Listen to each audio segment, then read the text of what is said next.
People think spirituality means sitting cross-legged on their yoga mat and chanting, "Oh." Well, meanwhile, my spiritual practice this morning was not yelling at my coffee machine for moving at a snail's pace. I know exactly what you mean. I was listening to mine this morning and I'm the only one up and it is making so much noise. Now, whether it really makes that much noise all the time and if it's or if it just seems like it because it's 4:45. Yeah.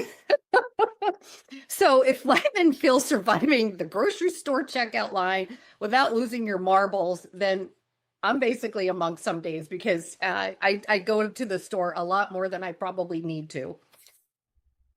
So today we're going to talk about the sacredness in the mundane routines that you have of everyday living and tasks in our lives. And laundry can be a metaphor for folding your clothes becomes a meditation of cycles, of renewals, and caring for loved ones. Because when we start to look at laundry as an act of love, as opposed to an act of, holy crap, is this stuff not done? Because the reality of it is, laundry's never done. And it's also about caring for yourself because you're wearing your favorite jeans and tops make you feel good. And it's the same thing with for them. And if it's stinky or has food on it, then you're not going to feel so hot, right? No, no. I will wash it because I want it to smell yummy. And yeah, for me to look good, then I feel good. I know that's not the same for everybody, but for me, that's how it works. Cooking is another ritual where you can be like, where I'm chopping onions and now I'm crying. That cry can actually be a release of some tears that I've been like pent up and that you've been, storing. Hmm. Simmering your stuff. It could be a practice in patience and anything that you put together in a pot or in a skillet, you are basically creating. That saying of made with love, it's not always just about you lick the spoon. Oh, so true. Because I know, like when I make my spaghetti sauce, I have to be patient because it needs to get to just like a certain thickness and a certain color before I'm like, okay, it's done, right? And it takes time for that to happen. Yes. And I know that oftentimes we get a little bit in a rush. We're not like having patience with ourselves, even. It's not even about having the patience with others, it's about having patience within ourselves. And For sure. like pausing. You're doing these things, you're creating these things. And sometimes, yes, I think we look at it as like this is a one more chore that I have to do. But what we want to talk today is about like how do we take these mundane chores and put a little bit of more intention and a little bit more love into them because not only I mean that has to get done regardless, but when we put these little like love and intention into it, patience, practice that patience, it makes it better on us. uh I'm sure there's tons of stuff. Well, and it's kind of like for me when I do the dishes, because I know everybody's like, I hate doing the dishes. And I just get into almost like a meditative state. And I find that when I'm doing the dishes, because you're in the water, so the energy is flowing, and I get some of the most amazing ideas and things that come to me. Or if it was a problem that I was mulling over, all of a sudden it's just like boom, it's clear in my head. And I was like, wow. And and it's just those little things. And it's funny because I can remember when my kids were living at home, I'd be at the kitchen and everybody's home. And I'd be in such my own little world doing the dishes. They would come in and scare the living life out of me. And I'd be like, and the kids were like, Mom, I'm like, sorry, I was daydreaming. Yep. I was lost in thought. Yes, exactly.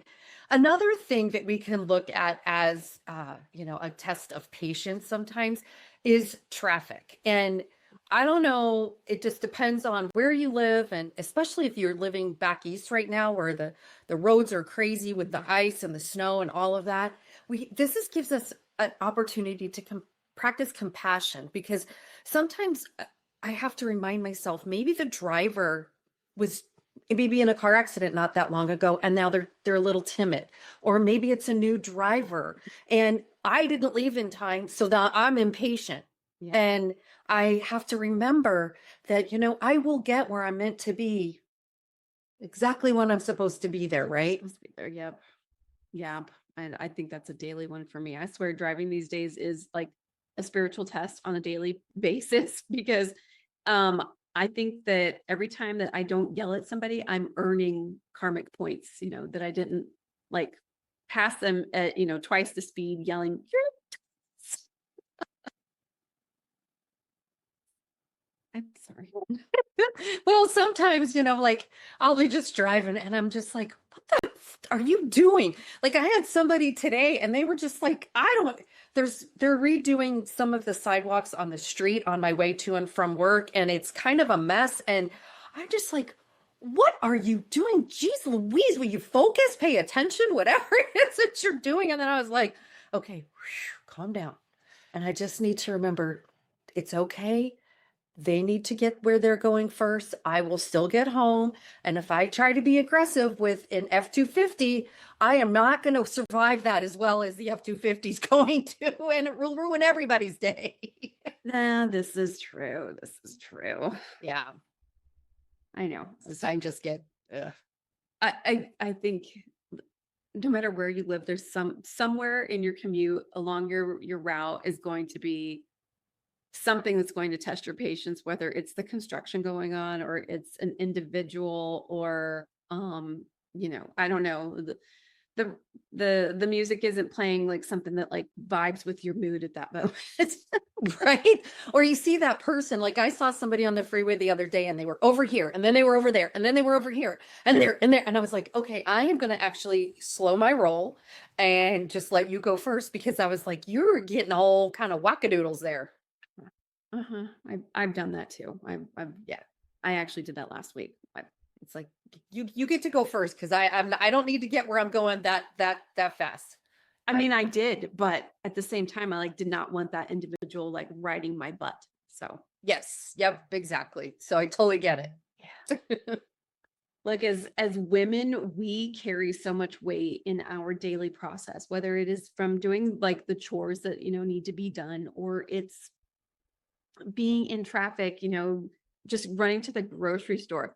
There's so much that we carry, and whether it's meant to be something heavy or it's something that we wind up, just kind of taking on as, so that our family doesn't take on the burden or see the quiet worries or know like the mental gymnastics of all the checklists and the to-dos that we are doing in our mind. And maybe it's even like some of the emotional caring and tending, to our family or to, the people in our sphere.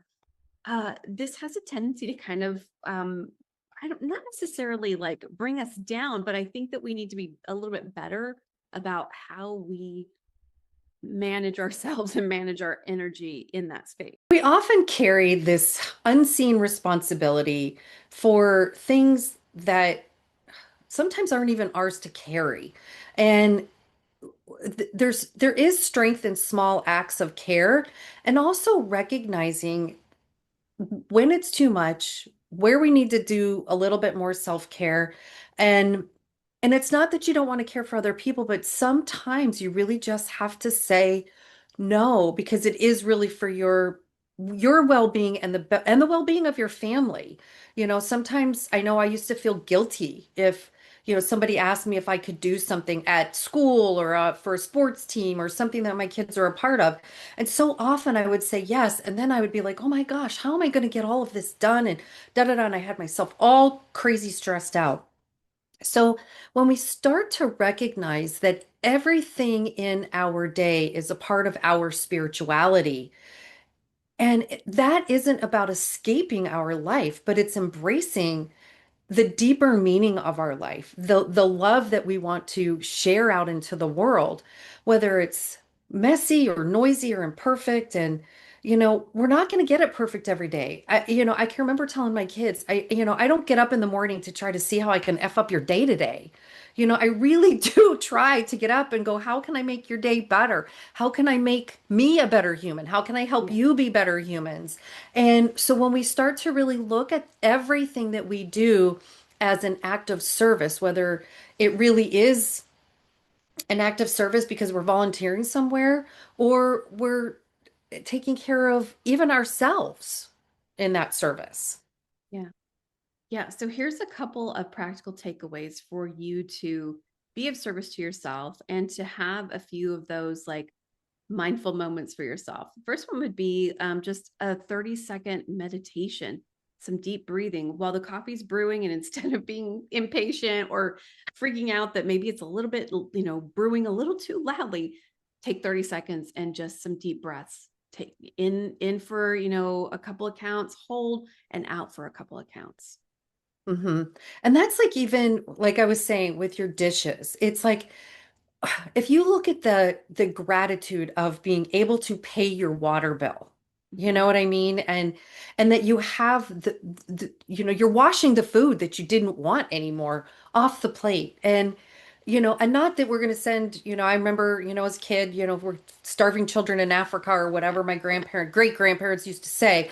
And I get that, right? But at the same time, it's like we're very fortunate. And I was listening to an audiobook today, and one of the things that came up in that book that kind of made some sense to me is that so often we aren't necessarily happy where we're at. We're always striving for more, wanting to get someplace else. Yeah. And when we are just grateful for where we're at, because a year ago, our myself a year ago would have been excited to be where I'm at right now. Yeah. And then there are other people out there in the world that would do anything to have what you have, and yet you're really not thrilled with where you're at or what you have. So it's finding that grace with yourself and that gratitude in the Mm. daily chores of life. Yeah. Another one that I think that is easy to come by is humor in the healing process. Yeah. Laughing at life's absurdities as a spiritual practice. Denise and I oftentimes will text each other the silly nonsense. Oh, And sometimes in the moment it is frustrating. I completely get it. And we we understand. get it. But then there's also like after the fact to kind of laugh. Like here's a prime example. Um, Denise and I had spoken about in our last episode cleaning things up, getting organized. And so I recorded myself organizing two things, my hall closet and my kitchen junk drawer. And my kitchen junk drawer video, I'm telling you, it was going to be a very good one. It was going to be funny. Like I found stuff in the drawer that like a pair of sunglasses and I put them on and I'm goofy or whatever. But something happened and my videos went into some sort of like Bermuda Triangle black hole. And I was so upset that this like great content that I had for our channel just poof went somewhere in the abyss. But the fact was that I still got my stuff done. Yeah, I'm missing out on some of the content to share with y'all to show you, like, we've all got a junk drawer, we've all got a closet that you kind of got to put a shoulder into to close. But there was still I still found humor in me doing this. And then Denise's comments to me, after I told her that it all disappeared, like gave me a little bit of levity so that I wasn't like spiraling and so like feeling, I don't know, dumb for whatever happened, like technology like escaping me, and also feeling like I had like wasted time. And so she like helped me find that humor in there and like, hey, but you still like you had fun cleaning out the drawer. You found some stuff in there that you were like, wow, here. How'd that get in there? And it's funny, and kind of like to the, bringing that up, it's like as we were recording this episode, my computer just, I don't know, just stopped, and it was like, peace out, people. And I'm just sitting here like, oh, huh, what just happened? And sometimes those are those really absurd things. Could we get all twisted around the axle about that and think, oh my gosh, this is going to ruin the whole thing? Sure. Is it going to ruin the whole thing? Probably not.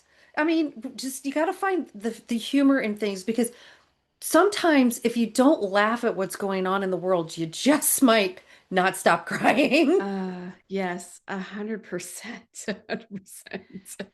So, one of the things that we would love to ask you guys is, comment, let us know what you would like to learn about, like, subscribe, share this with your friends, and, keep us entertained here, because we think we're funny. So maybe you guys could help us be funny. But I digress. So really what this is more about is it's letting you know that, practicing your spirituality isn't about escaping everyday life. It's about noticing what's sacred in everyday hiding in plain sight, Mhm. those glimmer moments, rather than looking at the glass half empty, looking at it as it is half full. Or And, that you have a glass. yeah, that too, right? Because some people don't. Like a friend of mine, it was a friend of a friend, and she was, I think, I believe it was that while she was at work, sadly, her whole house burned down. Hmm. And, and it is sad. And, and in that moment, you know, she might not have a glass, you know, and those are the things that you just go, oh, and not to gaslight yourself and to think some of the things that you're going through Yeah. aren't important because they are important. But sometimes we just have to kind of have a little like, oh, okay, Yeah. not so bad. Yeah. Perspective. Yeah. Look, and if your sacred thing is having that glass or finding an amazing parking spot at the store, look, let it be what it's going to be because ultimately you are raising your own vibration and the energy that you're putting out there. And what you put out there is what you attract back to you. All A right, hundred folks. percent. Thanks for joining us today. Thank you for the likes, the subscribes, and the comments. We look forward to seeing you next week. Bye. Take care.